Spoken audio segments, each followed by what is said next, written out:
privileged, I would say, and happy today to be speaking with Ambassador Ronald Dermer.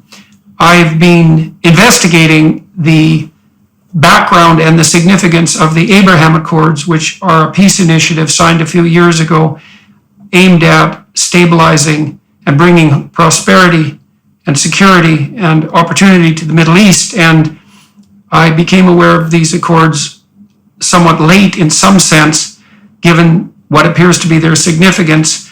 And they look to me like the most noteworthy move towards something approximating peace in the Middle East that might have occurred in the last, certainly since the Second World War, perhaps since the First World War. And that's really saying something in such a fractious world where so much of the conflict has been centered in that area as it has been for so many thousands of years.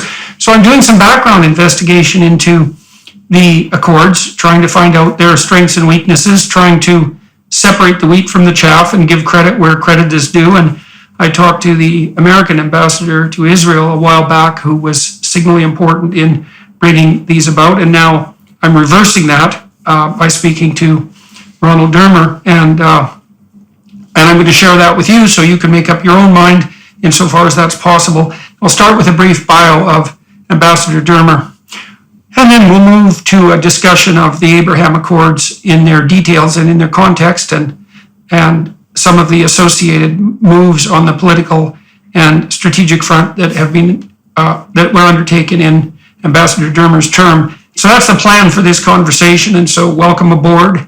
Ronald Dermer, an American-born Israeli political consultant / diplomat, served as the Israeli ambassador to the U.S. from 2013 to 2021. In 2004, Dermer and Nathan Sharansky co-authored the best-selling The Case for Democracy, The Power of Freedom to Overcome Tyranny and Terror, which has been translated into 10 languages.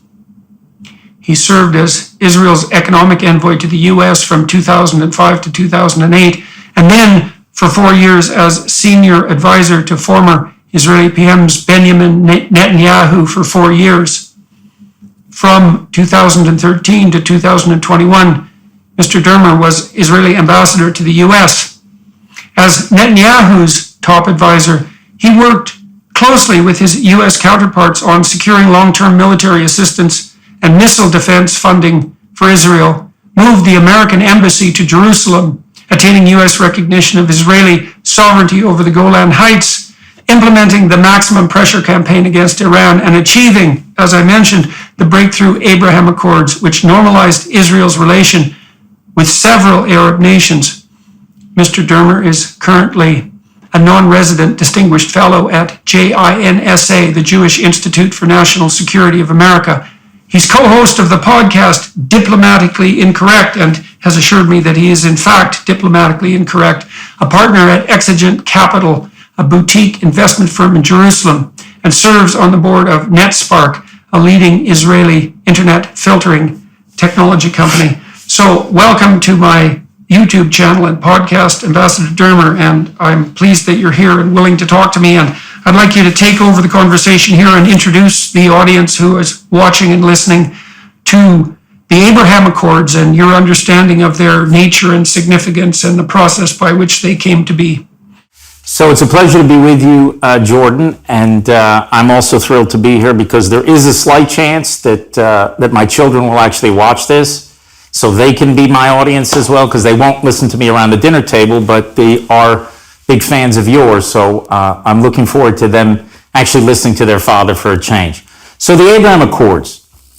If we're trying to understand the Abraham Accords, which happened in the summer of 2020, it's very interesting because Israel had its first peace agreement with Egypt in 1979. So we waited for 30 years. Israel was established in 1948. It was 3 decades before we had our first peace agreement with Egypt, which was definitely a breakthrough. And I think changed Israel's, not only the military equation regarding Israel and its neighbors, but had a huge impact on Israel's strategic position in the region. Then we had to wait another 15 years in 1994 when we had a peace agreement between Israel and Jordan. And between the second and the third, we had to wait over a quarter century, 26 years, until 2020. On August 13th, 2020, there was a phone call between Prime Minister Netanyahu, President Trump, and Mohammed bin Zayed, who then was the Crown Prince of the Emirates, the United Arab Emirates, and today is the ruler of the United Arab Emirates. And that was a breakthrough. Well, we only had to wait about 25 days for the next breakthrough to happen, which happened in early September with a call with the King of Bahrain, the Prime Minister, and the President. And then you had the Abraham Accords, which were formally signed on September 15th, 2020. So we had two. Immediately after those accords were signed, two more countries, Sudan and Morocco, increased the number to four countries, four Arab countries that had done peace or normalization agreements with Israel. And what is striking is how little attention is paid to the fact that in the first 72 years of Israel's history, we have two peace agreements with Arab countries, and in a 4 or 5 month period in 2020, you had four agreements. Now, how did that happen? Now, there's a lot of reasons why this has been dismissed by a lot of people around the world, because it actually, I think, breaks a paradigm that had existed for many, many decades. It also maybe will give political credit to people that they don't want to give political credit to. But in understanding what changed in the region and what enabled ultimately the Abraham Accords, and by here, the Abraham Accords is specifically the surfacing of Israel's relations with our Arab partners, particularly in the Gulf. If you want to understand, in my view, the Abraham Accords, you really have to go back about 20 years.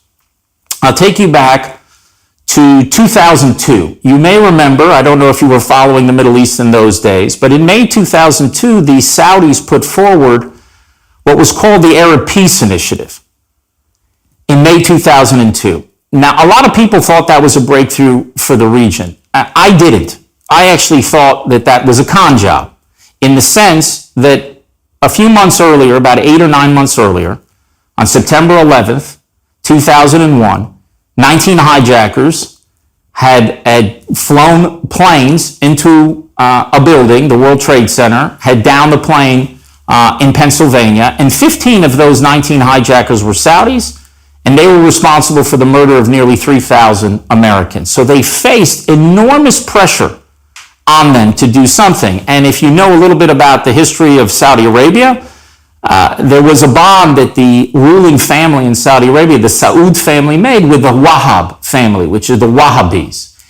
And part of that deal that they made enabled the Wahhabis not only to control the education system within Saudi Arabia, but also to promote a particularly virulent brand of Islam all over the world through the mosques that they had funded. That was the deal that the Saudis made. And 9/11 was a product of that, not because the Saudis directly were involved in it or directly ordered it, because the Saudi regime had actually enabled this infrastructure of radical Islam to develop, and ultimately it blew up on September 11th, 2001. Now think about the situation, if you're Saudi Arabia, how much pressure you have on you to do something. So about 8 months after those September 11th attacks, they called in the reporter from the New York Times, a columnist, Tom Friedman, I believe, who went to Riyadh, and he met with one of the senior Saudi leaders, and he opened a desk drawer and pulled out a peace plan. And all of a sudden, the Saudis, in the public imagination, went from being terror masters to peacemakers.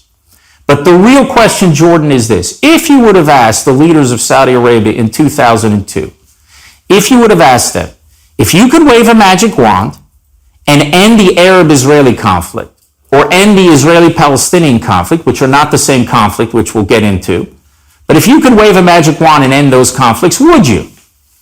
And the answer in 2002, in my view, was no. I think they had no desire to do it. I think the conflict served their purposes. It helped divert from a lot of bad things that were happening in the kingdom. And I think a lot of the British and the French and the American diplomats fell for the nonsense that the center of all the problems and maladies of the Middle East is the Israeli-Palestinian conflict. So they had no strategic interest in solving the conflict, period. Full stop. Now let's fast forward 10 years. Not to 2020, let's talk about 2012, maybe even a little bit beforehand, but around 2012. If you would have asked the leaders of Saudi Arabia, if they could wave their magic wand, would they end the Israeli-Arab conflict? Would they end the Israeli-Palestinian conflict? The answer then was yes. Now, what changed in that decade? I'll tell you what didn't change. They didn't translate Herzl, who was the visionary of modern Zionism, they didn't translate his Jewish State, his famous book, into Arabic, and you didn't see a wave of Zionism spread across the sands of Arabia. What changed was a fundamental shift in their understanding, not only in Saudi Arabia, but throughout the Gulf, of what their interests are. And this was a result of several factors that came together to, I think, change their approach to Israel and to many other issues, even internal issues we can get to, but certainly to Israel. One of the changes that happened was the Arab Spring. You remember that in 2010, you had Tunisia underwent this revolution. You saw it in Egypt. You saw Libya. You saw Syria. Some of them were violent. Some of them were not violent. In Yemen, in Iraq, all across the region, things were starting to get unstable. And so regimes that were certain of their hold on power for decades to come were less certain. That's the first thing. Second thing is you had the rise of Iran as a very dangerous power in the region. And that was happening before 2012, but it sort of shifted into overdrive in those years as the Obama administration pursued a policy of appeasement with Iran rather than confrontation with Iran. And Iran is a Shia radical power. They not only threaten the state of Israel, which everyone knows, with destruction, but they also threaten their Sunni Arab neighbors. And as I would sometimes tell my Arab friends, they want Riyadh for breakfast, they want Jerusalem for lunch, and frankly, they want New York for dinner. I don't know if Toronto may be a midnight snack. But the Shia radical power of Iran threatens them, and you see Iran getting stronger and stronger as they feel less certain. Now you had another factor, which is the rise of Sunni radicalism, and that would be in the form of ISIS. Now, Iran, as I said, is a Shia radical power. There are also Sunni radical forces. Al-Qaeda, who perpetrated 9/11, that's Sunni radicalism 1.0. ISIS is 2.0, and there'll be a 3.0. And these regimes in the Gulf are also frightened of them. So you've got this Iranian tiger whose claws are getting longer and teeth are getting sharper. You've got this ISIS leopard that is roaming throughout that region, chopping off heads, decimating populations, and instilling fear in a very wide swath of territory. And here is another factor that is critical to understand the change in the Middle East. When that Iranian tiger and ISIS leopard is rising and becoming stronger, the 800-pound American gorilla is leaving the building.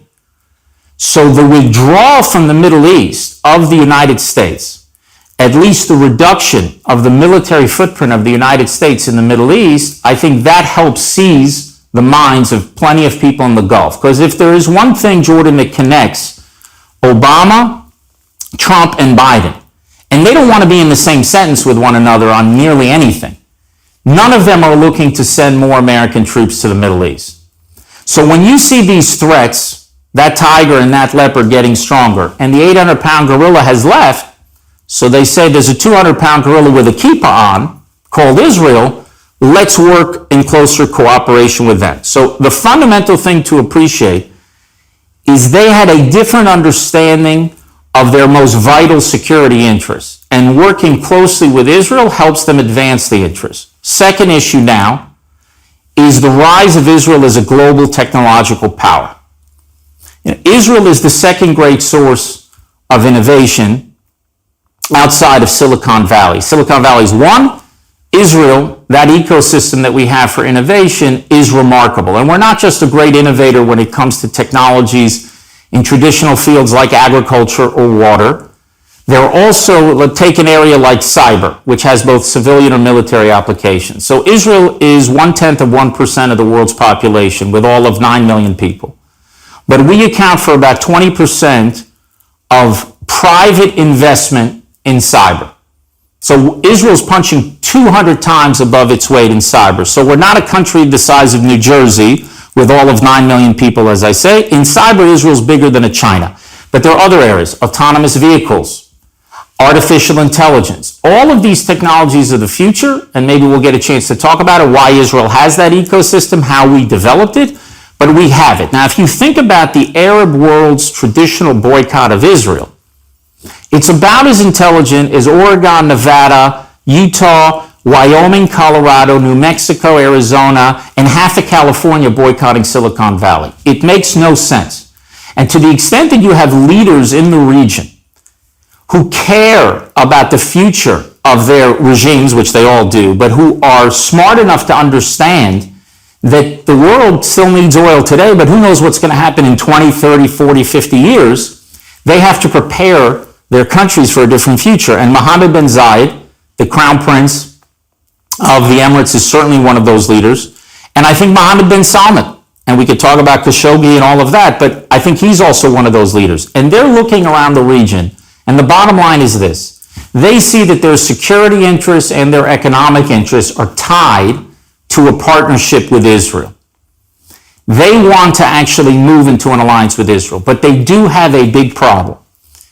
These regimes have been poisoning their populations against Israel for 6, 7 decades. So it's very hard for them to turn on a dime and say all of a sudden, hey, we need to do this for the good of our countries. It is very difficult. Look, they don't have democracies. They're authoritarian systems. Some people say it's, more benevolent or less benevolent, but they're all authoritarian systems. Summarize, just so that I make sure I've got this. So you made a couple of points at the beginning, one of which was that these peace agreements, multiple peace agreements, 4 of them, emerged in a very short period of time after a very slow process of similar peace agreements extending over about a 70-year period. And that there was some movement towards this in 2002 by the Saudis, but that was mostly reaction to the negative publicity associated with 9/11. You said that the Saudis, however, by 2014, because of all sorts of changes on the international scene, including the American withdrawal and the rise of the Arab Spring, and the dawning realization of Israel's value as a tech and innovative hub, had convinced many Arab leaders in the region, including the Saudis, that it was more intelligent to pay attention to the threat that was posed to their regimes and to the stability of the area by internal dissidents, both on the Shiite and the Sunni side, than to be concerned with the Israeli-Palestinian conflict and to ignore the potential benefit that partnership with Israel might bring about. And that shifted hard enough by 2014 so that even the Saudis, who might have been regarded as particularly intractable because of their partnership with the Wahhabis, were willing to contemplate the idea that the proper pathway forward for them was in fact a normalization of relations with Israel and the development of the kind of economic stability and military security that might ensure the longevity of their regimes. So just a couple fine points on what you said. First of all, it's before 2014. By 2012, it was already there. I would say when we went into the Prime Minister's office, I joined Prime Minister Netanyahu there as a senior advisor in 2009. Very quickly, we could see a situation where we were assessing the region in the same way as the Saudis, because you'd have officials, presidents, prime ministers, senators who would come through the region, and a lot of them would be coming from Riyadh or coming from Abu Dhabi, and they would say to Prime Minister Netanyahu, you know what? Your analysis of the problems of the region are the exact same as the analysis that we're hearing in the Gulf. And so there was clearly a marriage of interests at that point. The other thing I would say, just to clarify, it's not about the dissidents that happened, because my view, I wrote a book with Natan Sharansky about the case for democracy. When I think of dissidents, I think about people who were fighting for freedom and for political and civil rights and human rights, obviously. These are about terrorists.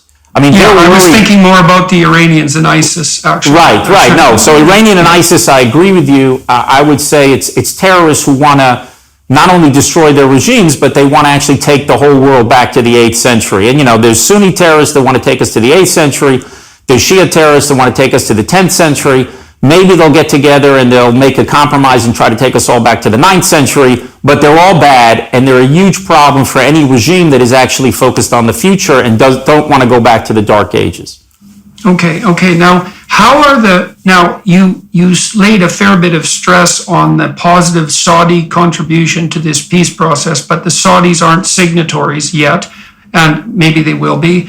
But I have heard from many informed sources that they were powerful players behind the scene and were fundamentally not only on board with this, but in some sense enabling it. I'm wondering, given the bet with the devil in some sense that they made with the Wahhabis, and I'm saying that metaphorically to some degree, how are the Saudis managing to move towards normalization of relations with Israel, given their partnership with a particularly fundamentalist brand of the Wahhabis? How are they managing that? And what's the remaining threat there to the further distribution and maintenance of this peace process? Well, to me, the Saudis are the invisible hand behind the whole Abraham Accords. It's hard for me to imagine they would have gotten off the ground without at least their tacit support. So Bahrain, if you've been there, it's a bridge, literally a bridge from Saudi Arabia. You could, in American terms, see it as sort of the 51st state of Saudi Arabia. So the idea that the Bahrainis would have made a peace with Israel with the Saudis giving a red light, I just don't believe that would be the case. And I think even the Emirates, despite the real leadership of Mohammed bin Zayed, MBZ, I think if the Saudis had a complete red light against doing this and were fighting it actively, I think it's very hard to imagine that he would have agreed to move forward. Also remember that in order to get from Israel to the Emirates, you got to fly over Saudi Arabia, unless you want to go around and fly over Iraq and Iran, which I don't think anybody wants to do. So the Saudis made their airspace available for planes flying over. So there's no question that they were behind it, and I think they probably saw Bahrain and the Emirates as a trial balloon to see how that goes, to see how the public, their own publics, because you never know exactly about public opinion in these societies that are more closed societies. In a democracy, you can tell where people are because they say it openly and freely on all the television stations and everybody's criticizing everybody. In these countries, when you do a big event like that, a big move for peace, you maybe think your assessment is right about where the public is, but you don't know for sure. And I think that was part of that process. Unfortunately, and maybe we'll have a chance to get into this, unfortunately, the Trump administration began the Abraham Accords in the final months of the presidency rather than in the first months of the presidency. And I think that was a missed opportunity. Certainly better late than never when it comes to a breakthrough peace. But this was something that was possible to do years before. Because as I said, already in 2012, 2013, they were ready. The answer to that question, and when you're thinking about peace, the first question is, do these people actually want peace? Forget about them doing the dance internationally to try to get on the right side of what popular elite opinion is, to be seen as peacemakers, that they always wanted. But would they actually want to make peace? I think that they were already there about a decade ago. And we tried, I must confess, we tried with the Obama administration, Israel did, in its second term, to convince them to move along this track and to try to focus their efforts on achieving an Israeli-Arab peace. And then Kerry was Secretary of State, and I spoke to him countless times about pursuing it and explaining that the Arabs were ready, and he was insistent, and this had been conventional wisdom for 2 decades. He said, the only way that you're going to get these Arabs to make peace with you is if you make peace with the Palestinians. And I would have people, not just Democrats, but also Republicans for 2 decades saying, if you make peace with the Palestinians, you'll have peace with some 24 Arab states. And I would say, well, that may be tautological. You may be right. They'll have no other big excuse that they can put forward. But what if the Palestinians don't want to make peace? Does that mean that we have to just wait when these countries' interests are to move forward? So we tried with Secretary Kerry so many times to convince him to take this approach. He instead, before he did the Iran deal, which is also connected to this, but he tried to again use the same formula and a failed approach to peacemaking and went down this Israeli-Palestinian rabbit hole, which was a road to nowhere. Why was there so much insistence? I've heard this from other people that I've talked to here, and you see this playing out on the media landscape. It's as if there's an insistence, and maybe it's psychologically rooted to some degree, to reduce the entire intractable complexity of the Middle East to a single point of conflict. And you can imagine the psychological advantage of that. It's because you reduce an irreducible set of problems to something hypothetically comprehensible. So you focus it on Israel versus Palestine, and then that becomes an intractable moral issue to some degree, because then it depends on which side of the argument that you take, and that seems to have completely stymied any attempts to, well, do the sorts of things, to go around in some sense or to find alternative routes in the manner that you described. But why do you think that the Israel versus Palestine conflict has become such an unbelievable sticking point for this kind of movement? What are the sociological and economic reasons, I suppose, and geopolitical reasons why that might be the case?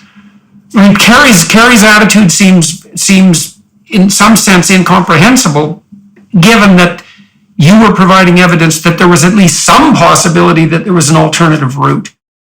Yeah, listen, I think that's a deeper question that you're asking now, is why people have the view of Israel that they do. I mean, let's take a step back. The idea that there's a Middle East conflict, singular, is ridiculous. I mean, you could solve the Israeli-Palestinian issue tomorrow, and it's not going to impact what's happening in Yemen or in Libya or in Iraq, in 10 other places, countries around the region. But everybody focused on this being a Middle East peace process. It's not a Middle East peace process. It may be an Israeli-Palestinian peace process. If you solve that conflict, maybe it'll have some positive impact beyond that conflict. But in the Middle East, you have a battle that is going on between the forces of modernity and medievalism. That's what the conflict is. And there are Sunni forces on the modern side and Shia forces on the modern side, and there are Sunni forces on the medieval side and Shia forces on the medieval side. Israel is clearly on the force for modernity. As a country, as a society, as the one real democracy, if you came to Israel, which should have all the rights, free speech, freedom of the press, independent courts, the things that we take for granted in democratic societies. You don't have that anywhere else. And these societies are trying to overcome centuries of this tyranny to see if they can chart a path for a different future.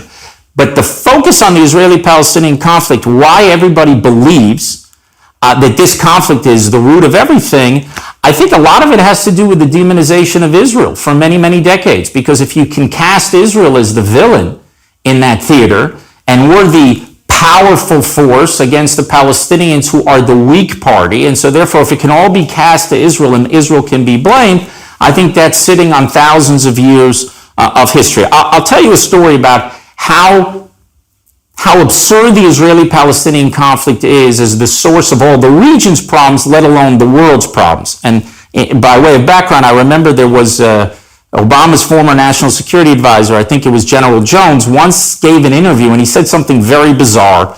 He said, you know, if I were God and I came to Obama and I told him to resolve one issue in the world, I would tell him to resolve the Israeli-Palestinian conflict. You know, it was bizarre, a bizarre statement, but it shows the centrality that this conflict has held.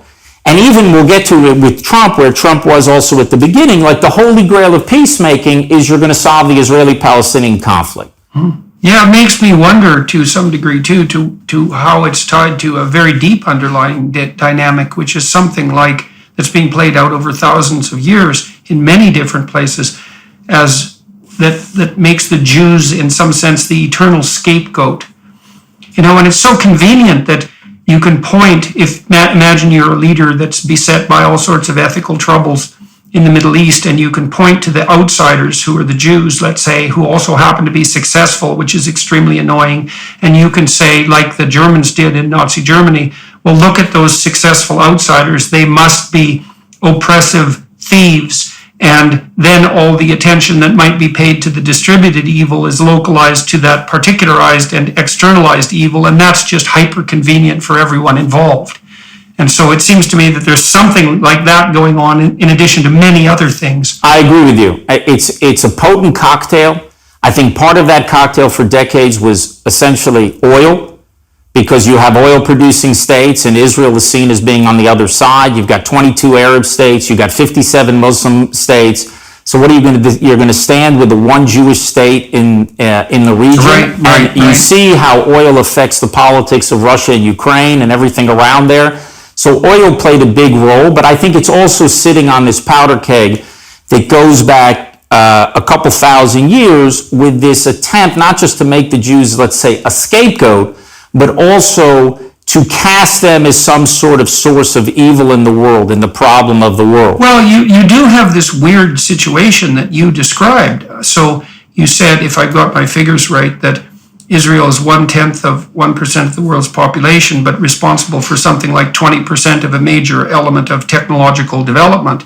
And so you have this, not only do you have this status on the Jewish side as an extreme minority, very tiny population considered by global standards and generally within any country, but you also have the additional problem of a tiny minority who are disproportionately successful and at an exponential scale. And so you can also imagine that people looking at that have a moral problem to solve, which is something like, well, there's hardly any of these people and they're really, really successful. And so either they're doing something right in some fundamental way, which implies that we're doing something wrong, or they're thieves and villains. And there's a fair bit of moral hazard in a calculation like that, because obviously the easier pathway to take, rather than the radical self-examination that might be required to determine what you're doing wrong, is to point the finger and say, well, they're obviously just thieves and parasites and should be scourged. And I mean, it's not like that's only happened once. It's happening continually, and it's pretty much happened forever.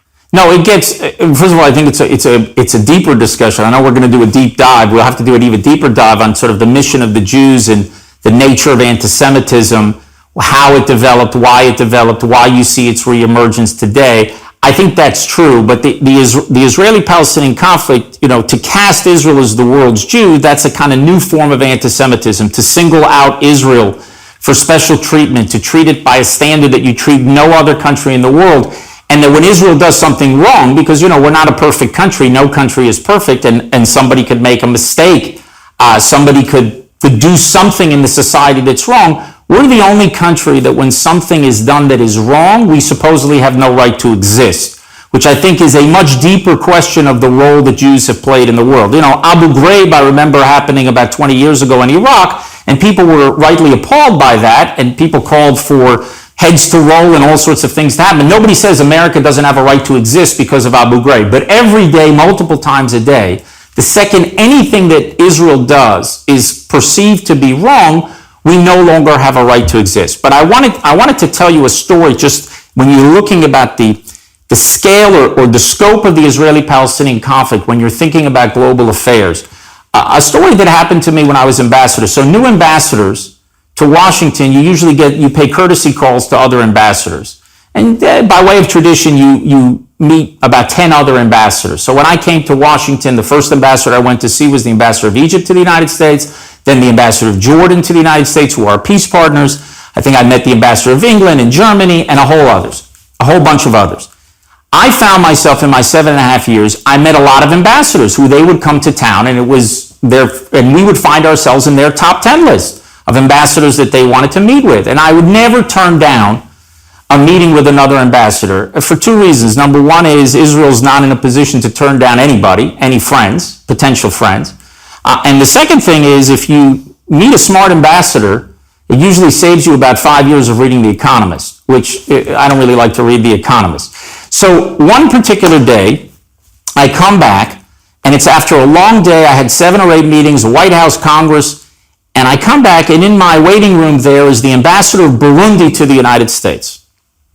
So I said, give me a moment. I went into my office, and I have to admit, on your podcast, I had to look up and Google Burundi. Like, I knew it was in Africa, but that's about it. I didn't know what it bordered. I didn't know anything about its history. I did the Wikipedia thing in 2 minutes to try to get as much information as I can, and then I invited him into my office and we started speaking. And this happened to me that day. It's very rare for me. It might be rare for you. That day, it happens about twice a year, I was actually tired of listening to myself speak. I was so exhausted having talked for about 8 hours. I just didn't want to talk about Iran, about the peace process, about anything to deal with Israel. And I know nothing about Burundi, and I get this very smart guy, I think he was Harvard educated, in my office, and I start peppering him with questions about Burundi. What do you make in Burundi? What do you export from Burundi? What are you trying to achieve in the United States? And then I asked him, do you have a security problem? And he says, not since 2004. Well, I said, what happened in 2004? He said, well, in 1994, you had the genocide in Rwanda. That spilled over to Burundi.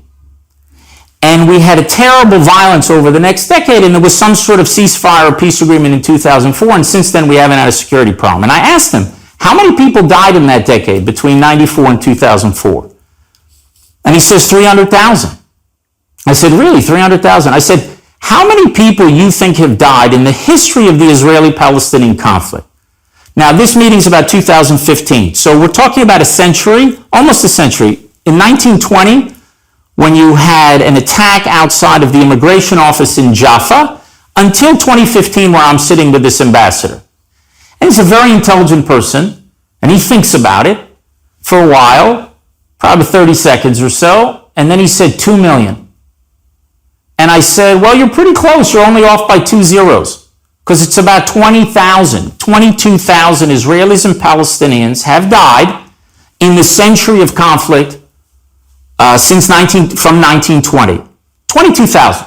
Now, if you take the Israeli-Arab conflict, where you take all the soldiers of Israel who have died, all the victims of terror, the wars that we have fought, and you add Egyptian casualties, and Lebanese casualties, and Syrian casualties, and Jordanian casualties, you take the entire conflict, you get to 125,000. Of that 125,000, about a fifth are the Israeli-Palestinian conflict, without getting into who's right, who's wrong, just in terms of the number of people who have died in this conflict. This ambassador's jaw drops. He cannot believe it. He said, why is the whole world obsessed with the Israeli-Palestinian conflict? Yeah, well, there's a biblical phrase, right? The biblical phrase is, to those to whom much has been given, much will be demanded. And that seems to be the eternal position of the Jews in some real sense, right? So I don't know what to make of that exactly, but that's one way of looking at it. But what I told him in that meeting, just to finish the point, is I said, you know, it's a problem for us that the world is obsessed with Israel and demonizing Israel, and that more resolutions are passed at the UN against Israel than all the rest of the world combined, or in the so-called Human Rights Council. I mean, seriously, if you show the statistics to your viewers, they won't even believe it. It's a farce. But I said it's not just a problem for Israel, this demonization and this piling on Israel. It's a problem for you. Nobody knows that 300,000 Burundis were killed in a decade. That is an enormous tragedy. And barely anybody even knows about it because the world is obsessed with Israel. And he understood it. So then what I did is I said to myself, listen, I don't know anything about Burundi, so I shouldn't begrudge him for not knowing anything about the Israeli-Palestinian conflict. So I started asking other people. And I would do this question, and you know, you got to set it up so you're not trying to game one answer. And I would do it sort of straight. I'd say, how many people have been killed in the Israeli-Palestinian conflict? The lowest number that I got was 500,000, a factor of 20 times as big. And when this person who was headed his foreign ministry in Europe, he was the head of the Middle East division of the foreign ministry of one of the European countries, he said, that's not true. What you're saying is not true. There hasn't been 22,000. I said, well, you know, it used to be in antiquity, if you wanted to be a scholar, you'd have to sit in the library of Alexandria and peruse scrolls for a few decades. Now, all you need to do is Google it. So go into the palm of your hand, that ever-expanding library, and go look it up. And he was sort of stunned.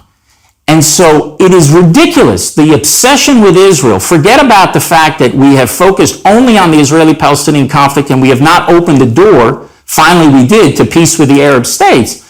But the obsession of the international community with this conflict, and every single person who dies is of course a tragedy for that family. If you're looking at it from the point of view of the international community with that which threatens peace and security, it's a non-event. And yet they've made so much focus on this for the last century, and they wasted a lot of time. So with Kerry, getting back to the point that I wanted to make about Kerry, is I tried, and Netanyahu tried incessantly to tell him, John, they've known each other for 3 decades. There's a real opportunity here. You need to focus on it. Netanyahu spoke about it at the UN. This is before Trump. This is a couple years before Trump, where he says, never in my lifetime has I seen the possibilities that I see today. The Arab world is in a different place for all the reasons that we discussed.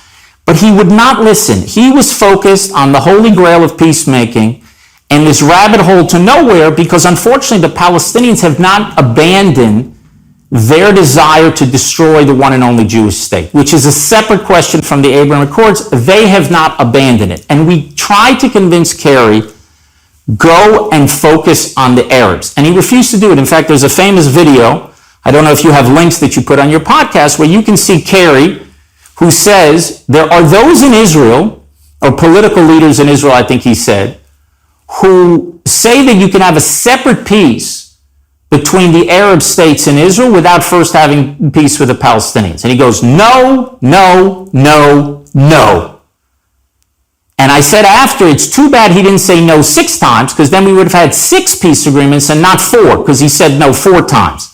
But we tried very much with Secretary Kerry, and we failed. They weren't focused on it. And one of the reasons why they didn't do it is you not only had this paradigm that goes back from Oslo, that all roads to peace must go through Ramallah. So everybody's waiting for the Palestinians to deign to even meet with Israel, let alone make peace with Israel.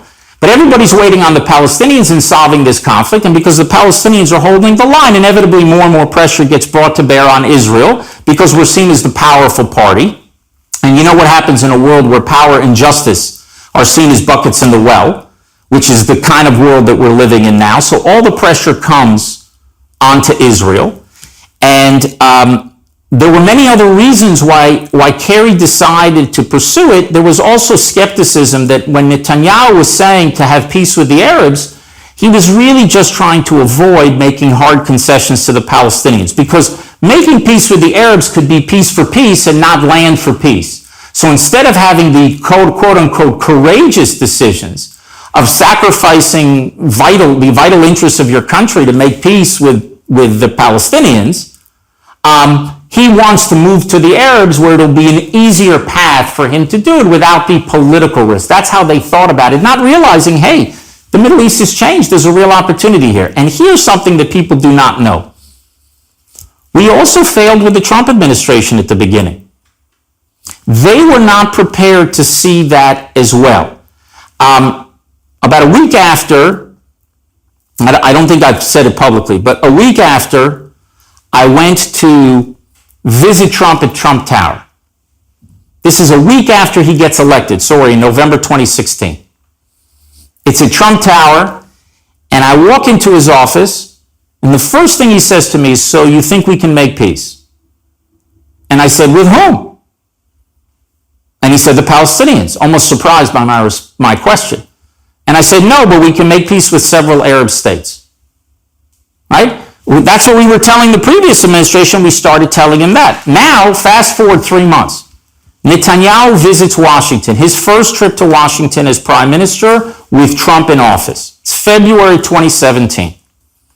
What Netanyahu says to Trump, and I can say it because he mentioned it recently publicly as well for the first time, what Netanyahu said to Trump in that meeting, he said 75 years ago, there's a picture of FDR sitting with the leader of Saudi Arabia, and that helped establish a 75-year alliance between the United States and Saudi Arabia. And he says to Trump, says, get a boat, you, me, MBS, MBZ, we change history. That's what he said. Now, it took us about 2 years to convince them of the opportunity, that it was real. Because, and this is really due more to President Trump, who deserves a lot of credit for a lot of decisions that he made, but at the beginning he was really fixated, even at the end to a certain extent, he was still fixated on the Israeli-Palestinian peace process. That was the Holy Grail, that was the ultimate test of whether you've actually done something, rather than trying to do all of these agreements that have a huge impact in the region, because a peace between Israel and Saudi Arabia is effectively the end of the Arab-Israeli conflict. It's not the end of the Israeli-Palestinian conflict. It's not the end of the Israeli-Iran conflict, but it's essentially the end of a century-old Israeli-Arab conflict. And I think that that's a goal that is worth pursuing. But it took 2 years for them to see the opportunity that was there. And then we wasted another year because of our insane politics in Israel, where we were going from one election after the other. So by the time that President Trump kind of put out his peace plan, which was sort of an effort to open a door for the Palestinians if they'd like to go through that door, but essentially it would park a real plan on the table while Israel moves ahead and normalizes its relations with the Arab world. That process only started in the last year of his administration rather than in the first year. And I do believe that had we done this from the beginning of the administration, we would have a peace between Israel and Saudi Arabia today. But because we waited too long, we only started it very late in the game. Now, the Trump administration, they didn't waste the time. They may not have recognized the potential for that breakthrough in those 2 years or 3 years, but they didn't waste the time because they took steps that actually facilitated the emergence of the Abraham Accords. So what I described to you before is the fundamentals underneath the surface.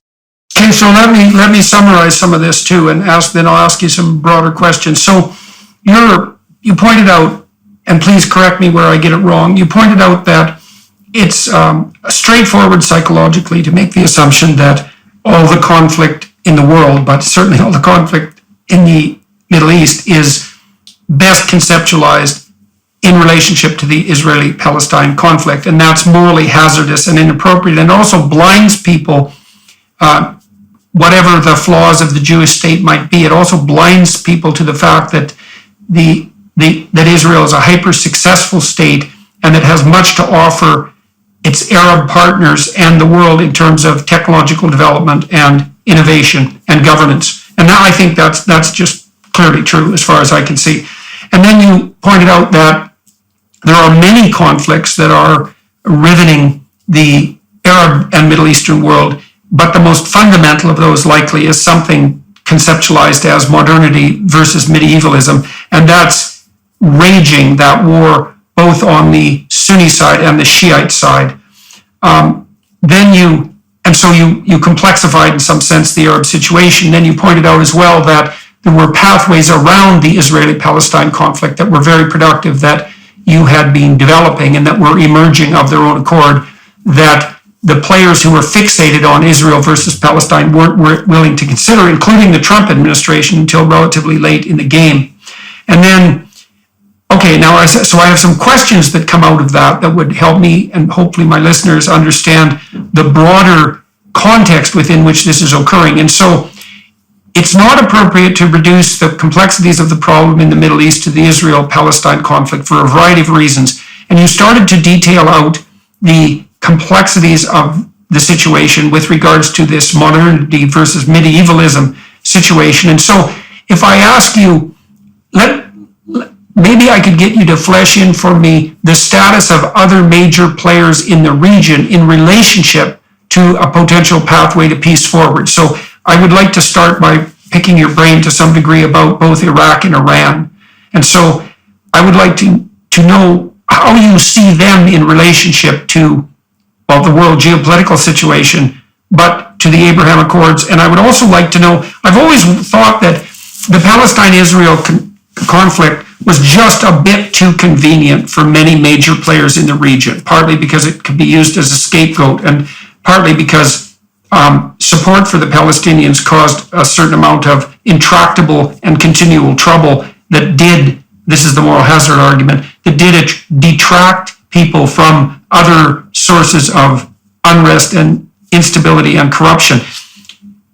Obviously, the Palestinians are backed by external players who are, I think it's obvious, who are capitalizing on that conflict for their own purposes. And so, in whose interest do you think it is primarily in the Middle East to foster and facilitate a continuing non-peaceful standoff between the Palestinians and the Israelis?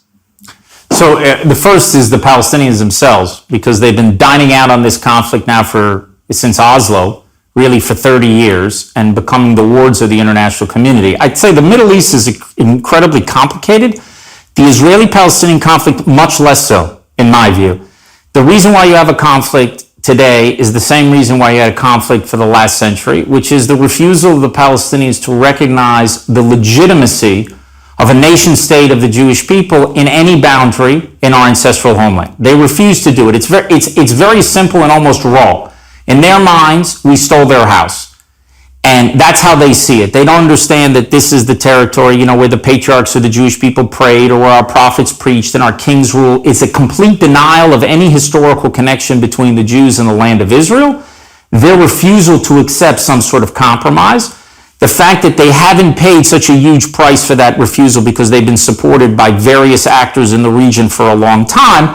And actually, the Abraham Accords is like the beginning of a shift away. It's the removal of the Palestinians' veto over this process, and the Arab leaders, for their own interests, which we discussed before, security and economic interests, understand we're not going to give the keys to the Middle East to the person who's effectively the mayor of Ramallah, the leader of the Palestinian Authority. Because Palestinian politics are divided. You have Hamas, which is a terror organization that openly calls to destroy Israel, leading Gaza, which is half of the Palestinian polity. Then on the other half, you have this Palestinian Authority, which refuses to confront the terrorists and also make sure that the next generation is fired by the same hatred and denial of any Israel's legitimate presence in the land, because they do it through their schools and their media and everything else. And they also pay people, actually. They put them on the payroll, those who are terrorists. So the Israeli-Palestinian conflict is a pretty simple one. Okay, so let me ask you a question about that. This is something that's bothered me for a very long time, and I think it's key to this in some sense. So let me set up an analogy, and it's a dangerous analogy, and it may be inappropriate, but I'm going to use it anyways. And so Constantinople is now Istanbul, but historically it wasn't. And so you could say in some sense that the Christians have a claim on Constantinople, and it's not like people haven't made that claim. And so I'm not saying they have a claim or that they don't. What I am saying is that when you look at a given region, you can look at it through the lens of different temporal durations. And the ethical conclusion that you derive is in some sense dependent on the expanse of the temporal horizon that you're willing to consider. Now, the argument you made for the legitimacy of the state of Israel is it's an ancient claim. And then that begs the question, and I think this really it's an extraordinarily difficult question. How do you know which temporal horizon should be most appropriately applied to a given landscape, especially given that there are different claims and different temporal frames of reference that are applied to the same territory of land by other people? And I mean, the same thing is true, say, in North America, because the Europeans came in, and obviously there were people living here before the Europeans came in, and so it's an endless conflict in Canada, let's say, and the US about to what degree the people who inhabited the territory originally have a valid moral claim on the territory. And it's not like that's been resolved. I don't think we know how to resolve it. And then with the Jews, you seem to have this additional insistence by the world that they solve it better than anyone else. And again, that has something to do with, to those to whom more has been given, more will be demanded. The Jews seem to be held consistently to a higher moral standard, but it is a real problem. Why do you think the Palestinians should, both ethically and practically, accept the claim of the Israel state and to exist and the Jews to inhabit it? Because that really is the central issue. The thing with your analogy, in the issue of sort of the New World, were the Indians who came back. In the case of Constantinople, you'd have the Christians who would come back, and they would have had to have lived there continuously and then established a state, and then the Muslim power says, no, you have no right to be here. Like, no one would question if the Native Americans somehow, and this is not the case with most peoples were lost to history when they lost their land. Now, the Jews lived continuously, a small Jewish community lived continuously for over 3,000 years in the land of Israel, but Jews were dispersed all over the world and they came back.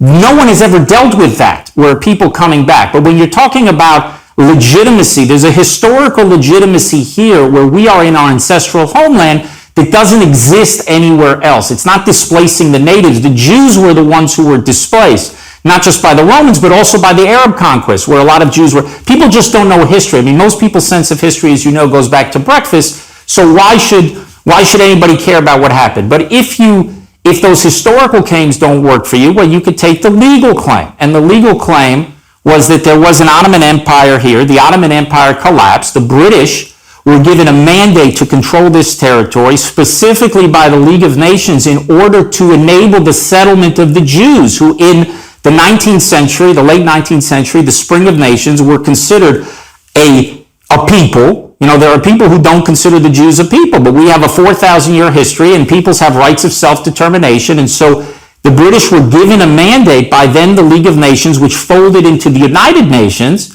to actually affect the settlement of that territory, to enable the Jews to establish this homeland there. That's the legal case is rock solid. The historical case is rock solid. And to me, the moral case is rock solid. Because we're a people that the entire world turned their backs on the Jews anytime we were oppressed. I mean, Jews would have a right to a state anywhere. But to say that the Jews don't have a right to a state in their ancestral homeland, that seems to me lunacy. Now, there are people who say, no people have a right to a state. So those people who deny Israel's right to exist, that they should be no nation states, well, I wouldn't call them being I wouldn't say they're anti-Semitic. One of the measures of anti-Semitism is, are you treating Jews to a different standard than you're treating other people? So if you believe any people have a right to a state, that there is such a thing as a people, and what makes a people, it can be language, it can be a common culture, it can be a common history, right? The one thing that the Jews were missing historically is they didn't have the same land, but all the elements of peoplehood they had. So if you're going to look around the world, and you're going to say peoples deserve states, but for some reason the Jews, who their statelessness has caused more oppression and persecution than against any other people in history, at least any other people that currently exist. And, you have pogroms, and you culminate it, because everyone is focused on the Holocaust, which I think the Holocaust has, in a certain sense, distorted our view of anti-Semitism in Jewish history, because it is such a blinding event that happened. 18 million Jews, 6 million are wiped out. It's a third of the Jewish people, the equivalent of 100 million Americans, or over 10 million Canadians, huge numbers of people. And I used to, when I was ambassador to the United States, to explain what the Holocaust did to the Jews, I would tell Americans, if you can't wrap your mind around 100 million people, imagine a 9/11 every day for a century. That's what the Holocaust did to the Jewish people. So it is such a seismic event that people don't recognize all the anti-Semitism that came before it, all the centuries of anti-Semitism that came before. People who killed 200,000 Jews, 400,000 Jews. The Jews are expelled from England, and then they're expelled from France, and they're expelled from Spain, and they're expelled from Portugal. All the persecutions, all the pogroms, all the massacres during the Crusades, before the Crusades, in antiquity, in present day, you're sitting, I understand, in England. Well, they just discovered up in Norwich a well, I don't know if you had a chance to read that story, where they have a bunch of skeletons that they found at the bottom of a well. And they dated those skeletons to the 12th century, to the end of the 12th century, when there was a pogrom against the local Jewish community. So anti-Semitism has existed century after century to century, and it's a big subject that we could maybe tackle in the future. But for me, the bottom line is to make a case where the Jewish people are not by right entitled to a state is absurd. And the fact that somebody would deny it in our own homeland is the height of absurdity.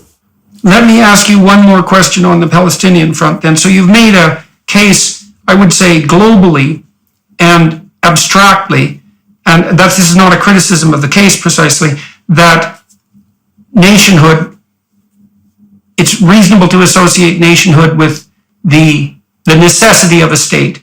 And then you made a case that the Jews have a legal right to the land they occupy as a consequence of what occurred after World War I, a strong legal case. And so then I would say, let's particularize that for a minute. And perhaps if I was arguing the Palestinian case, I would say, yes, but it wasn't reasonable for the world to purchase what was just and appropriate to deliver to the Jews at disproportionate cost to the Palestinians. Yeah, but Jordan, the world didn't do that. The Jews did that. The Jews came and immigrated in larger numbers. There was a trickle of immigration of the Jews over the centuries to be in the land of Israel, in the Holy Land. But in the late 19th century, with the birth of modern Zionism, and actually Christian Zionism came about 3 or 4 decades even before that, and maybe even further than that in the late 18th century and the 19th century, the Jews came back, settled the lands, drained the swamps, purchased it, a lot of times from Arab landowners who weren't even present, who would sell it. And the Ottoman Empire collapses. So now the question is, who does this land that you have legal deed to, who does it belong to? And instead of actually having a Palestinian national movement, and this is really their great tragedy, they didn't have a Palestinian national movement 100 years ago, and they don't have it today, who says, look, guys, you have a right to be here, but we have a right to be here. You know, if that's the case, you're in a negotiation. When somebody says you stole our house, even if you give 99.9% back, there's no justice to your claim. When another side says it's 1% yours by right, not just by might, but by right, and it's 99% ours, you're actually in a negotiation. And the reason why, you have to ask yourself, why did the Palestinians deny history? So Arafat went to Clinton at Camp David. Yasser Arafat, the leader of the Palestinians at the time, 20 years ago, goes to Camp David and tells Clinton there was never a temple on the Temple Mount. Like, why does he say that? And why do they deny any Jewish connection to Jerusalem? It's like you hear the current Palestinian leader, Abu Mazen, says the Jews are trying to Judaify Jerusalem.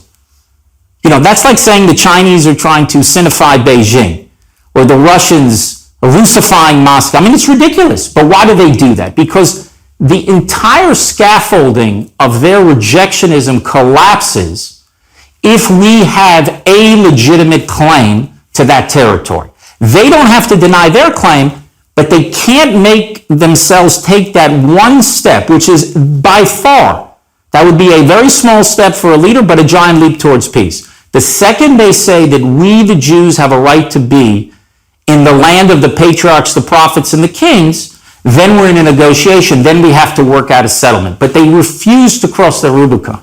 In the aftermath of the Abraham Accords, there's a couple of things we want to get to, which partly would be the pathway forward for expanding the Abraham Accords. We don't want to forget about that, but we'll take a bit of a side venture into the Palestinian issue. Do you see any reasonable pathway forward to movement towards peace on the Palestinian side as a consequence or an extension of what's being achieved with the Abraham Accords? So, yes, I would say yes, but my yes answer is the right way to approach this is you have in the Arab leaders, particularly in the Gulf, the recognition, as we discussed, that their interests mean an alliance with Israel. What we should do is focus on expanding that, broadening it, and deepening it.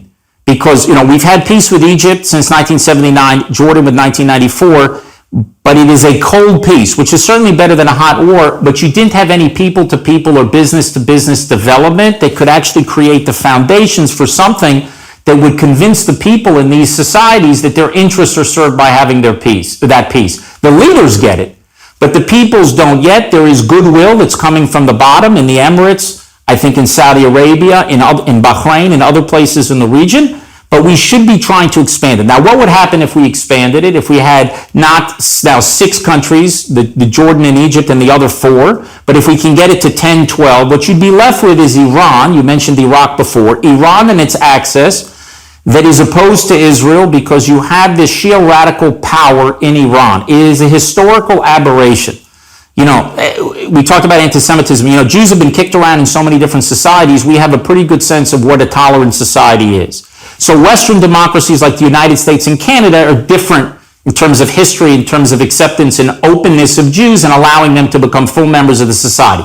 But if I have to say, like, which ancient civilization was relatively welcoming to the Jews with all of its imperfections and problems and pogroms occasionally and things like that, it's the Persian. Persian civilization. Cyrus, the great Persian king, allowed the Jews to rebuild the temple in Jerusalem. And throughout history, we had decent relations. And even when the Shah was there, before the revolution in 1979, Israel had good relations with them, and also the United States did. If this regime in Iran would disappear tomorrow, and you would have a semblance of, if you don't want to call it a democracy, but a more open society in Iran with some representative government there, you would see good relations between Israel and that country, good relations between Europe and that country.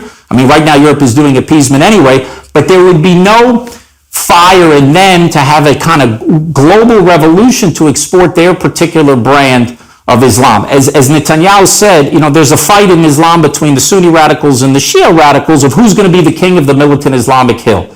But there's no place in their world for Christians, for Jews, certainly not for atheists, for anybody who disagrees with them. But if we're able to actually get to a point where we've gotten the Israeli-Arab conflict as far as we can, and all we're left with is Iran and its proxies, I think then we're going to be left with the Muslim Brotherhood and its effort to push against it, because that's another force in the region that is against, that would be on the force of medievalism, not on the force of modernity.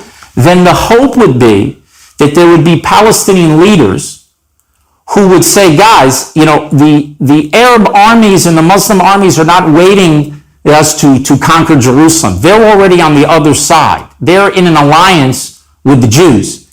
And then hopefully there'd be courageous leaders within that society that could emerge and at least start with something called some sort of accommodation. But I really think people don't take ideology seriously. And it's a major flaw in international diplomacy, because I mean, you're the psychologist. I don't want to touch on your field, but I think people project. And because they don't understand how important their ideology, which has gotten wrapped up in a religious faith, that they have to sort of destroy the Jews who are there. If it were Christians, they would destroy that as well, the radical Muslims. They would try to destroy like a crusader state that would be there. But the fact that it's Jews makes it worse, because historically, the Jews were not seen as a powerful actor. When Muslims were defeated by Christians, okay, they didn't like it, but they could understand it.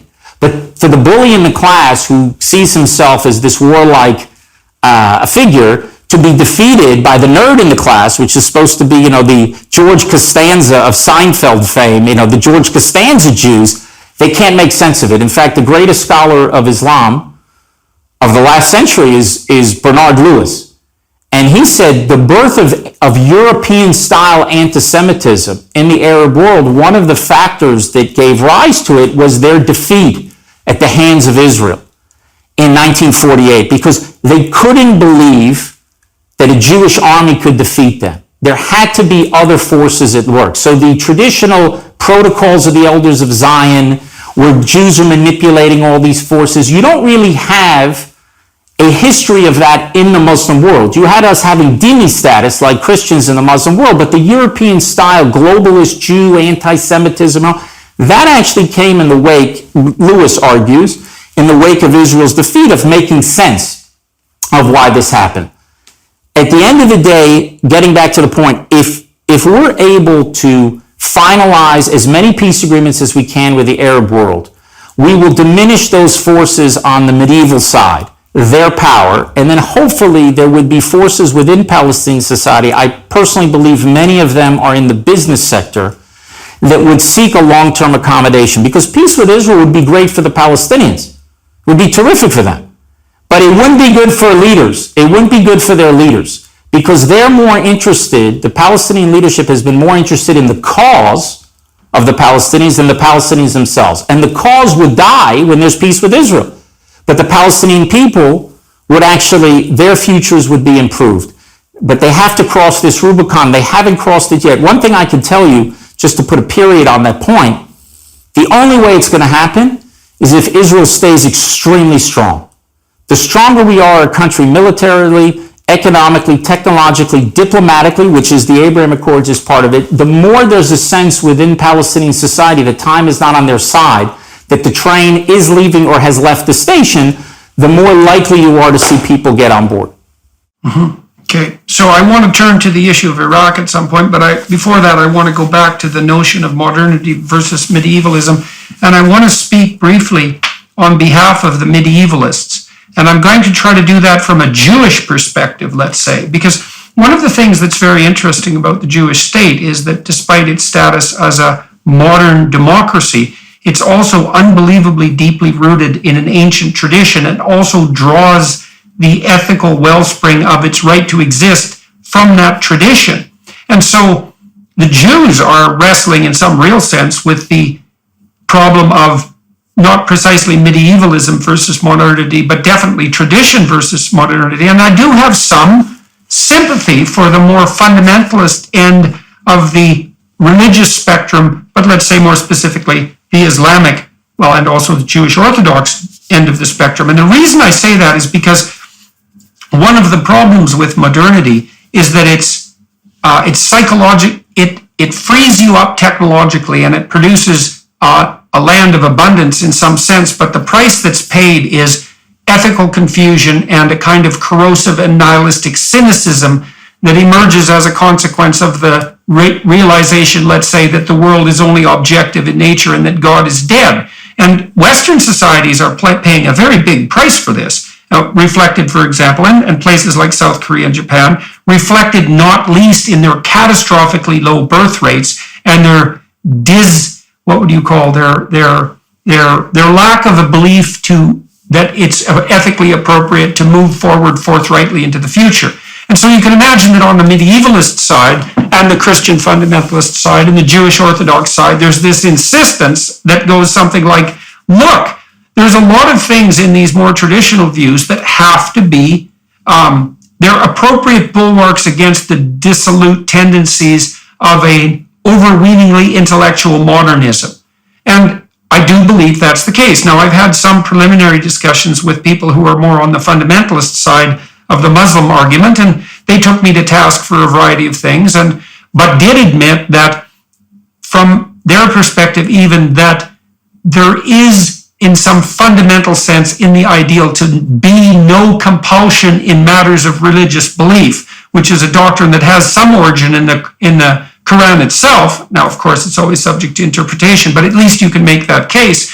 And so I would say, do you see a pathway? You said that with regard to the Palestinians, that the proper approach in some sense is to expand Israel's relationship with other Arab states, particularly on the diplomatic and economic fronts. And that also opens up the rest of the Arab world in some sense to be the beneficiaries of the immense innovative capacity of the Israelis on the technological and the governance side. What would you do to extend a hand to the medievalists, given that the Jews are also rooted in an ancient tradition and obviously value it immensely and regard it as the very ethical foundation of their claim to a state? Like, what's the pathway forward? And so one of the things that really struck me after I had this conversation with a more traditional Muslim leader, and I've talked to lots of different Muslim thinkers, some of which are, like Ayaan Hirsi Ali, are quite profoundly anti-Islam in some real sense. What was very heartening to me was that despite the rather fractious nature of the conversation, it was watched by many millions of people. It got about 2.5 million views in the first 2 weeks it was posted.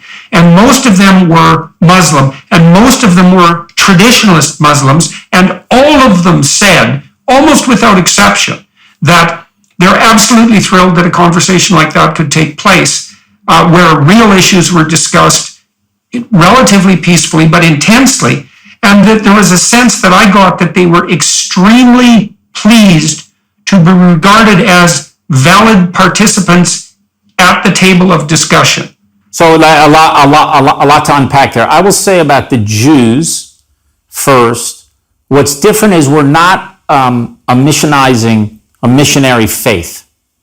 So for radical Islam, they have to spread their particular brand of Islam all over the world. That is an article of faith that they have. Certainly in all those regions that Islam once held. They have to go back and sort of reconquer it. And I think if there is a radical Christian group that would believe they have to missionize to everybody around, it would also make it harder for them to develop tolerance for those who disagree with them. But Jews are, I think, in a different category because you'd have to go back to the Bible and how we governed in the Bible, and it certainly wasn't perfection there. I mean, I think one of the most remarkable things about Jewish scripture is that all the blemishes are put there for everybody. You know, if you see the Jews wandering through the desert, you know, it's 40 years, but the 5 stories of them sinning or so, whatever that number is, it's all there. And all the warts and everything, and even King David, you know, when he sins and the prophet is telling him, you know, you're the sinner, that's the foundation of the rule of law, frankly, and that the Jewish leaders would put a king being rebuked by anybody is, I think, remarkable in itself. So there was always a check on power, but a people could argue the jury is still out because you haven't had sovereignty for 2,000 years. Now you're working your way through the modern world. I think Israel is actually an excellent example of reconciling faith and freedom. And I'm somebody who was born and raised in the United States, which you may have mentioned at the top, and I always thought the greatness of America, one of the things is their ability to reconcile faith and freedom in a way that Europe didn't, because it sort of abandoned faith. And in the Middle East, they couldn't accept freedom, and that America could do it. And now a lot of those things are breaking down in the United States. But let's take a step back about 5 centuries. And here I want to go back to something I read that fascinated me by Isaiah Berlin, the great British philosopher. He said that sincerity is a completely modern virtue. It doesn't exist before, I think he said, the 17th century, maybe the 16th century. Like this idea that we have today, that we accept other people who disagree with us fundamentally on theological matters because we know that they are true to their faith and they live by those principles, that did not exist before the 16th century.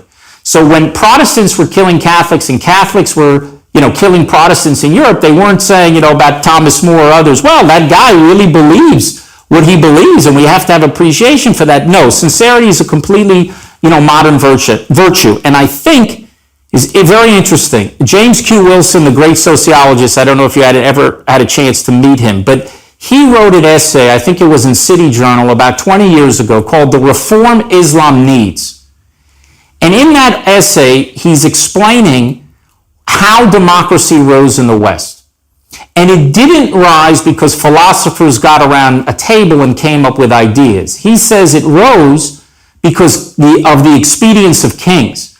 Because you had these religious wars of fanaticism in the 16th century, and the kings understood that they're not going to have young men to collect crops or to gather taxes from if this continues for more and more decades, more and more centuries. So what you had was a freedom of conscience that emerged. Then the philosophers come and codify. Then you expand the freedom a little bit, and then they codify. Of course, it can be reversed. You can have a Nazi power that wants to take you back. All sorts of things can happen like that way.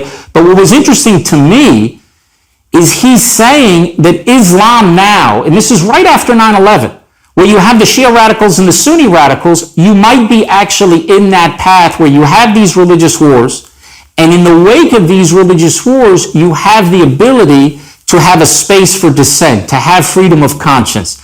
And we only see it in hindsight, and it might take many decades, but frankly, it took hundreds of years for these democratic ideas to develop in the West. Even the founders, as you know, there was slavery in the United States for a century. You didn't have women that had the right to vote for 150 years. But the ideas that they put in place in 1776 and later when they were developing the Constitution, those are the ideas that still give the sense that you can keep expanding it. Now, could what you see happening in the Middle East with the forces of modernity facing the forces of medievalism, could out of this tremendous violence, and there's one difference as an aside between today and the 16th century, the ability of one person or a small group of people to kill many thousands, tens of thousands, hundreds of thousands, that's what's different. It could be that you're seeing the Middle East in the 21st century is sort of where Europe was in the mid-16th century, and you're moving hopefully to a different future. Now, we can speed that up because of communications, because of ties between people. So what may have happened in 100 years can happen in 10 years.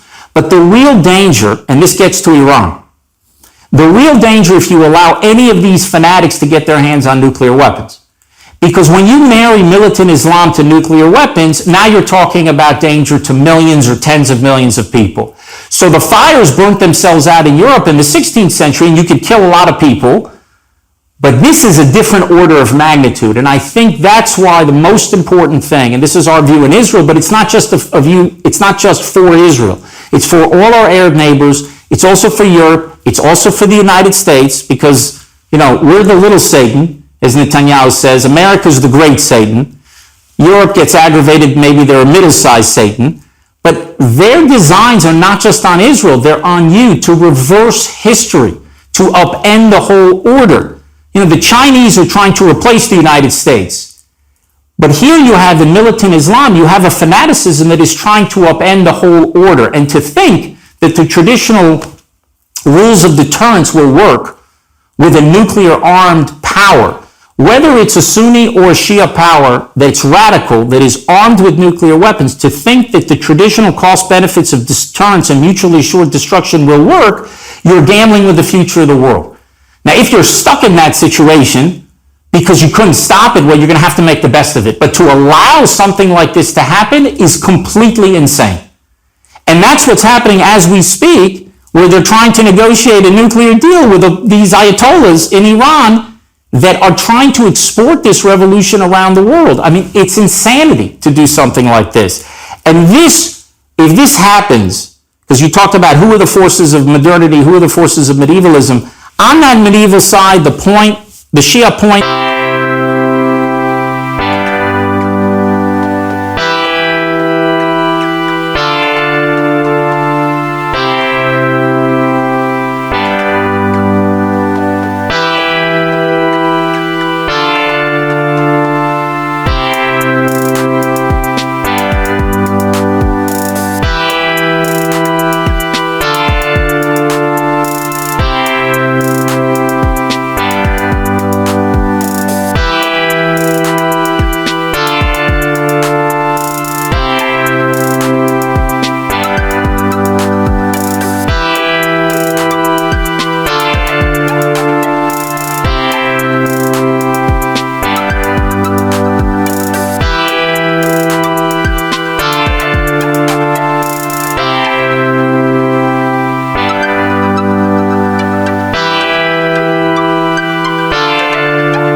is certainly Iran and all their proxies to the region. The Shia militias in Iraq, the Shia terror proxy in Lebanon, which is Hezbollah, their proxy in Yemen, which is the Houthis. They're controlling, through their proxies and terrorism, a huge swath of these medievalists. On the other side, you have, as I said, Al-Qaeda, and that was replaced really by ISIS, but Sunni fanaticism has not disappeared. It will reappear again. And what you want to do is move those forces of modernity. And here I would put those Gulf states, not because they're modern democracies, because they're trying to advance their society. So let's look at women's rights in Saudi Arabia compared not to the United States or to Canada or to Europe, but compared to women's rights in Saudi Arabia 20 years ago.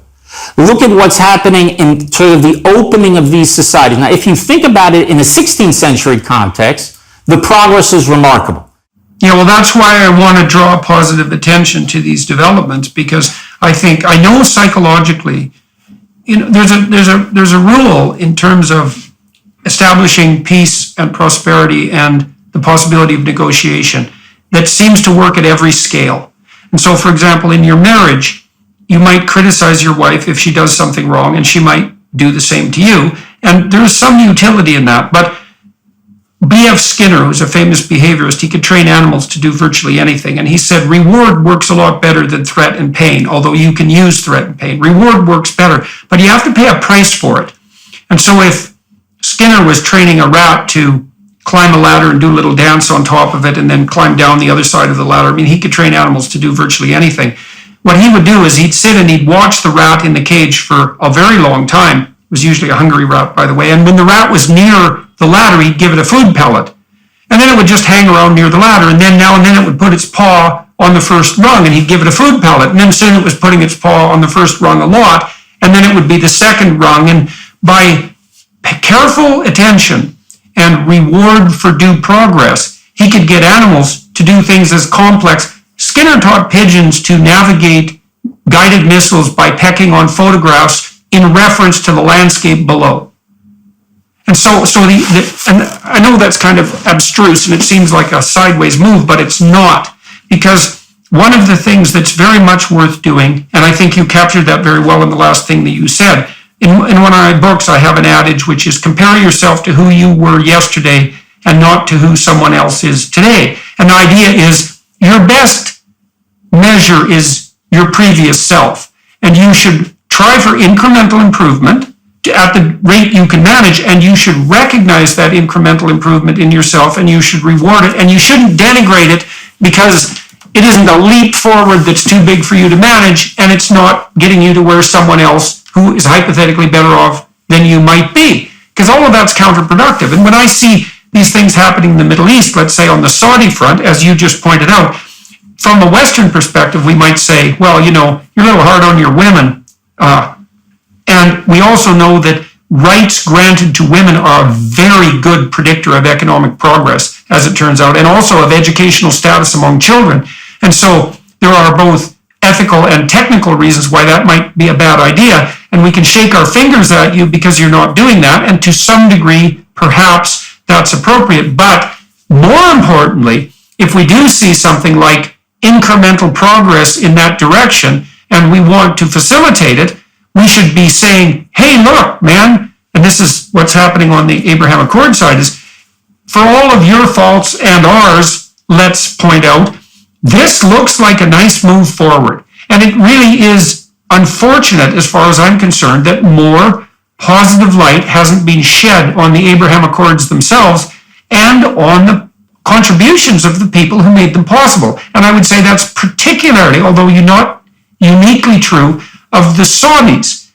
And it's very heartening to me, given the complexities of the last 30 years and 9/11 and the Wahhabis and all of that, that the Saudis were behind this and that they appear willing to move forward. I agree with what you said, and I want to explain why I think it is, because I think it also explains the event that surfaced the Abraham Accords as well. When I gave an exit interview when I was finishing my time as ambassador, and they said, who's next? Who's next? You've done 4 in the last 6 months. Who's next? And I said nobody. But I want to explain why I said nobody. And unfortunately, I want it to continue. I believe actually the current U.S. administration could continue it. They just have to completely change their policies, and I'll explain why. And this gets also to Saudi Arabia and the whole view of Saudi Arabia vis-a-vis Iran in terms of who is your partner in the region. What I said to you before about the failure at the beginning to get the Trump administration to sort of see it, I said also they didn't waste time because they shifted U.S. policy, and this shift was critical to help surface the Abraham Accords. Again, I want to draw the distinction between the surfacing of the relations between Israel and Arab states versus what happens underneath the surface. Because underneath the surface, since that change in 2012, 11, 10, that was all moving forward underneath the surface in various different degrees and speeds, but it was moving underneath the surface. The Abraham Accords in 2020 was the surfacing event. Now, what contributed? What facilitated surfacing it? The most important policy was the U.S. confrontational posture vis-a-vis Iran, and I'll explain it. When the U.S. is confronting Iran as a policy, they're confronting the Saudis' worst enemy. And the people in Saudi Arabia get that because they're firing rockets into their airports. They're the ones attacking their oil facilities. The same thing in the Emirates. Who's attacking their ships? Who's firing drones? Who's a threat to them? When the U.S. is confronting their worst enemy, you open up the political space for these Arab leaders to come into an open alliance with Israel. Okay? That was critical. And Trump changed from appeasing Iran to confronting Iran. Now, all of a sudden, an MBS, who didn't say it publicly, but behind the scenes, an MBZ, the King Hamad of Bahrain and others can look at their people and say, guys, you see on September 15, 2020, you got Trump and you got Netanyahu standing there. Yeah, we know we've said all these things about the Israelis for many, many decades, but guess what? That Trump guy, he just took out Qasem Soleimani on January 2nd, 2020. He's confronting Iran. He's starving them of the cash that they're using to fuel their war machine in the region. We need to stand with him. And that Netanyahu is leading, is authorizing all of these operations for Israel to attack Iranian positions in Syria and do all sorts of things in the region against Iran. So you've now opened the political space for these leaders to move into a public alliance with the United States. Now, once the U.S. shifts its policy towards appeasement, why in the world are the leaders in the region, why are they going to stand with a president who is actually undermining their own interests and endangering their peoples? You've actually shrunk all the political space. So the first important policy is you need to confront Iran.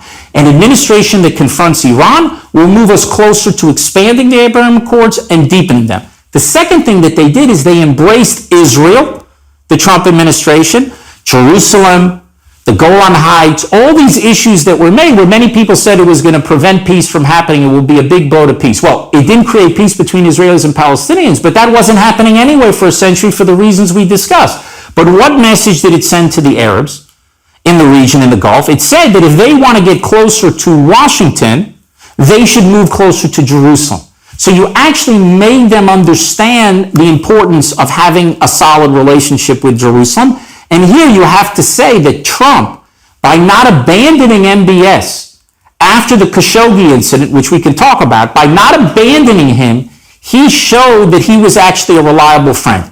Usually the way the Arabs in the region see is if the United States is in friction with Israel, which was the case for most of the Obama administration on settlements, on this and that, that's a sign to them that the U.S. is not a reliable ally.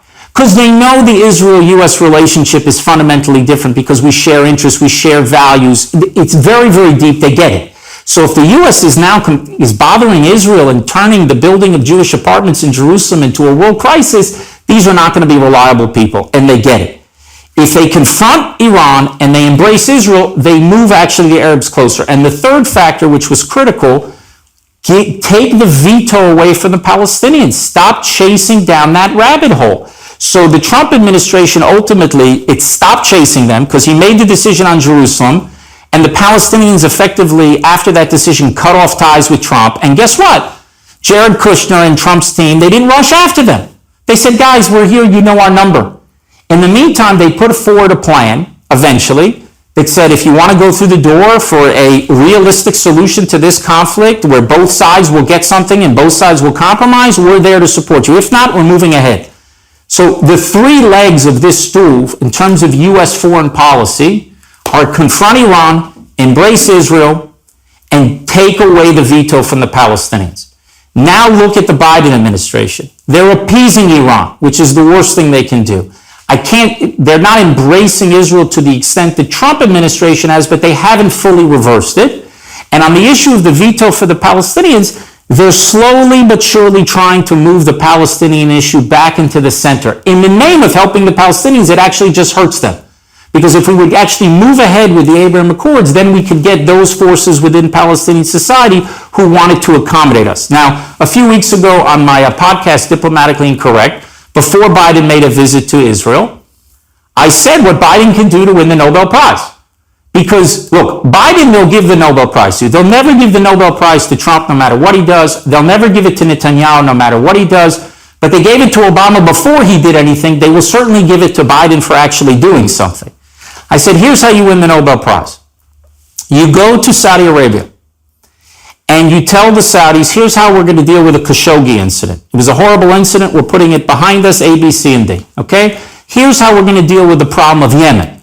Because the Saudis have in Yemen what Israel has in Lebanon. They've got a terror organization, these Houthis, that are establishing essentially a beachhead for Iran to attack them from the south, like the Iranians have a beachhead against Israel from the north, with Hezbollah to attack us from the north. One of the first acts the Biden administration did was to remove sanctions on the Houthis for no reason. Imagine the message that sent to Saudi Arabia. So you have to tell the Saudis, here's how we're going to solve Khashoggi, here's how we're going to deal with the issue of Yemen. Now I'm going to change my policy, and this is what Biden needs to win the Nobel Prize. I'm going to change my policy 180 degrees on Iran. I'm going to confront the Iranian regime with all elements of American power. And if there was a credible military threat against Iran's nuclear facilities, they would not break out to the bomb. We would put crippling sanctions on them. We'll reach out to the dissidents in Iran who hate this regime as well, meaning you have a clear strategy to confront Iran. And he tells MBS, he says, I don't want to go back to the American people and tell them I started a new war in the Middle East. For you, I need one thing. I need to go back to the American people and say I brought peace in the Middle East between Israelis and Saudis. And that's really the big prize.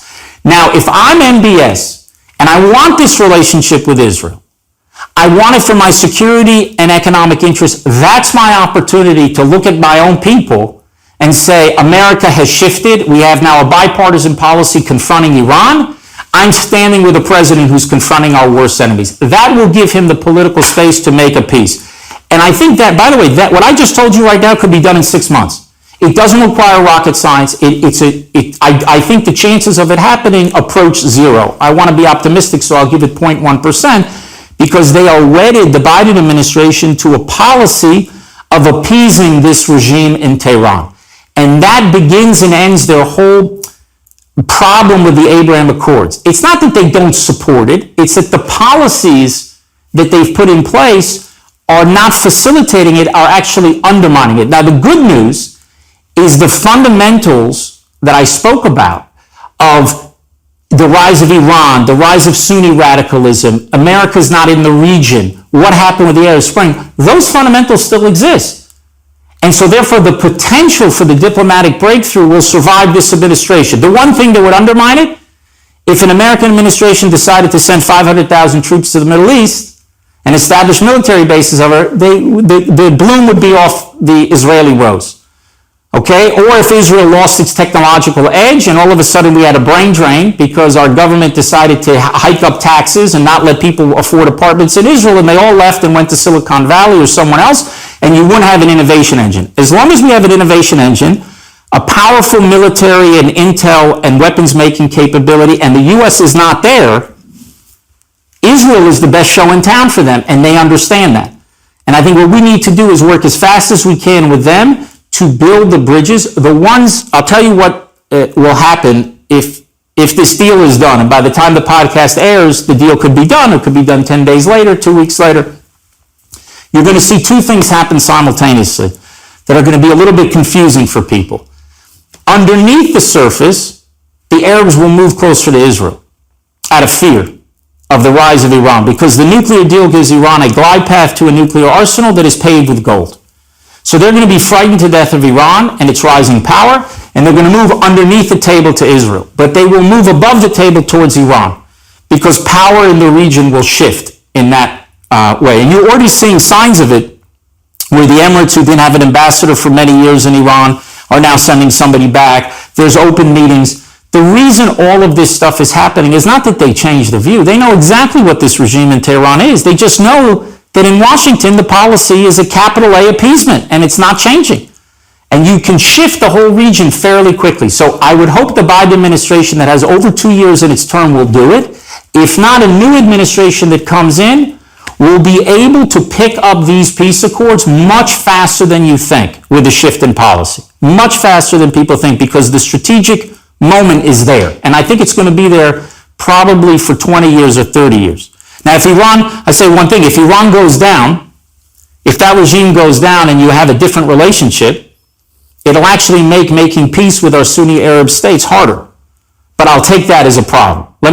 Let's work on figuring out how to solve that problem if that regime in Tehran that openly calls and actively works to destroy Israel, let's deal with the problem of them going down and having the Iranian people actually govern themselves and have a responsible government there that won't be hell-bent on conquering the Middle East and half the world.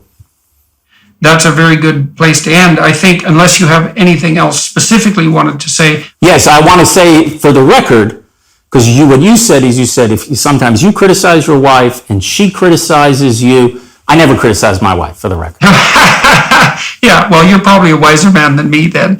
So I appreciate you walking through that all for me and for all my watchers and listeners. And I found it extremely, almost unbearably educational in some sense, because it's an awful lot of information to try to digest in a 90-minute period. It's right there. You just have to put that little crumb on the top where the paw can reach. We're very close. Right. It's so heartening, to see that this pathway forward beckons, and it's so useful. I'm so happy that I can play a small role in shedding some light on it, because it seems to me so significant and important and so much worthy of reward. And so I'll probably ask my people who've been in contact with you to recommend other people, maybe closer to the Arab world itself, that I could talk to if they would like to, about the Abraham Accords. Maybe someone, I suppose what would be optimal would be someone on the Saudi side in some real sense.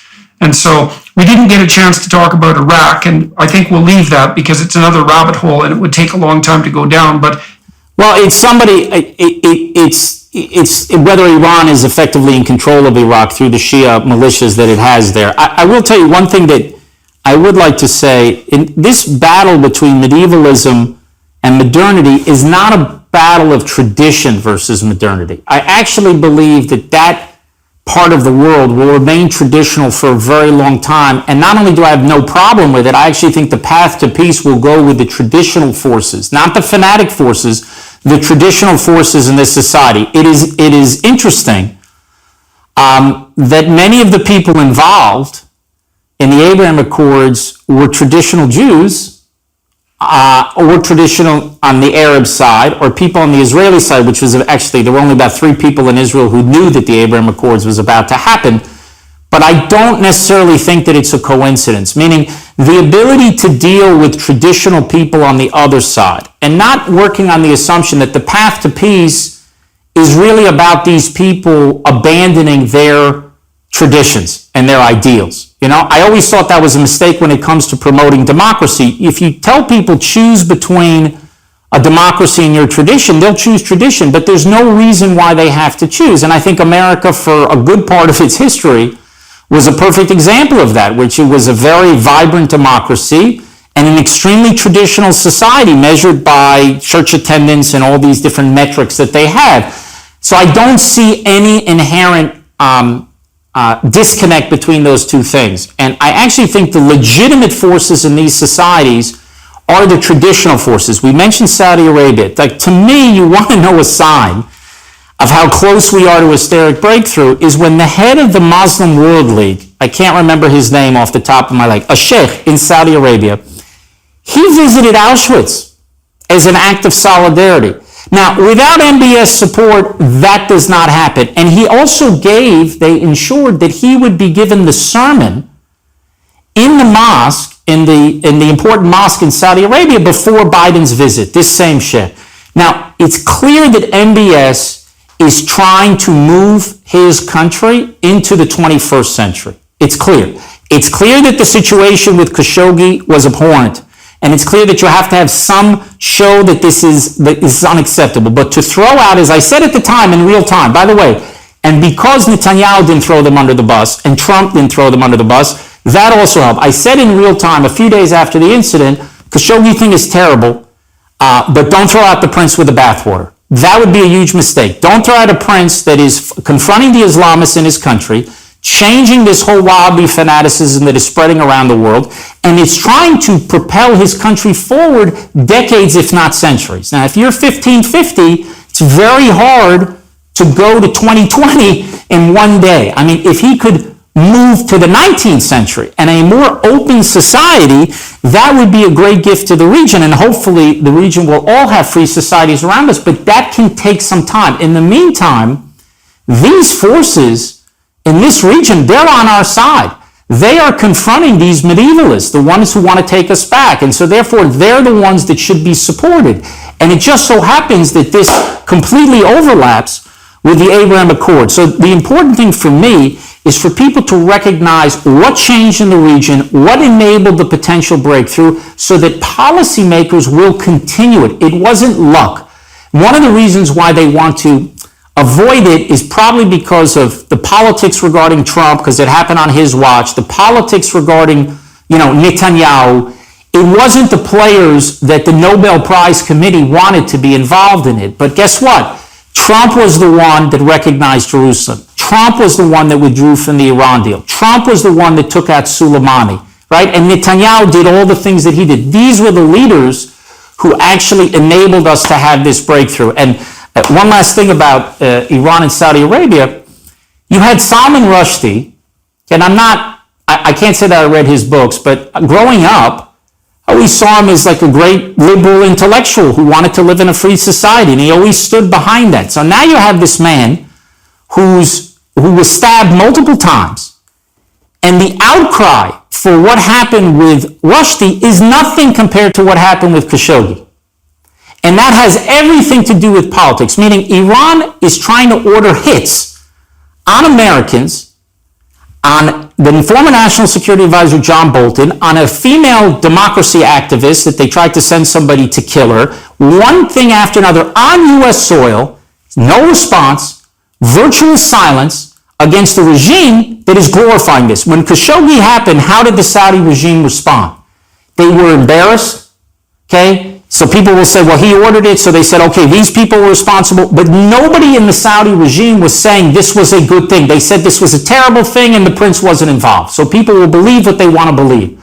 But they said this is bad. The sense of shame was tremendous that this was a terrible mistake. And they understood that you can't just do this openly in the modern world. I'm not saying that if it would have happened that they would have expressed regrets, but because of what happened, they had a tremendous sense of shame and issued statements condemning it one after the other. Look at how the Iranians are dealing with Rushdie.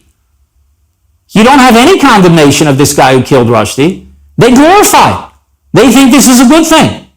And I think that tells you the difference of this regime. One regime was embarrassed about it and wants to move ahead, and one regime was glorifying it and wants to take us all back. And that's a real big difference in the region. And I think if we focus our efforts on expanding the peace, which implicit in is this confrontation of Iran, we can actually receive pretty good outcomes much faster than people think. Not perfect, but pretty good outcomes. And I think that the Middle East deserves it, Israel does, the Arabs do, and ultimately the Palestinians do, because if we're able to do that, then I think the chances of having those accommodation as forces emerge are going to be much higher. Well, that's as optimistic ending as we might hope for from such a deep dive into such a complex topic, and it really is heartening to hear it and that there's a pathway